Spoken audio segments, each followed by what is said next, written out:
Magandang hapon! Kumusta po? Narito po ulit ang update natin para sa lagay ng ating panahon ngayong hapon po ng June 19, 2024 na kung saan sa ngayon ay patuloy pa rin nakabagat ang hangin na umiihip po sa kanlurang bahagi ng ating bansa at southern part po ng Mindanao. At sa ating long range forecast ay wala pa naman pong bagyo na namamataan na tatawid dito po sa ating bansa hanggang sa susunod na 2 linggo o hanggang sa matapos ang buwan na ito ay posibleng storm free pa rin po tayo. Pero hindi pa rin inaalis ang posibilidad na may mabuong sama ng panahon sa susunod na mga araw sa silangan ng ating bansa. At sa lagay ng ating panahon, ngayong hapon ay maulap ang kalangitan with isolated light to heavy rain sa may Ilocos Region, Cordillera, Cagayan, Central Luzon, Nueva Vizcaya, Quirino, ilang bahagi ng Isabela, Calabarzon, Mimaropa, Bicol Region, Western Visayas, Central at Eastern Visayas, Sulu Archipelago, Zamboanga Peninsula,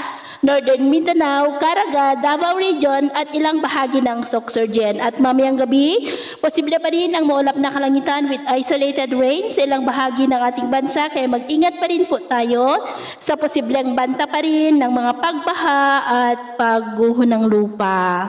At sa atin naman pong mga baybayin, wala naman po tayong nakataas na namang gale warning signals.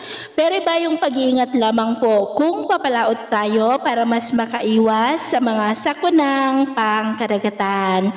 So, yun po ang latest update natin sa araw na ito.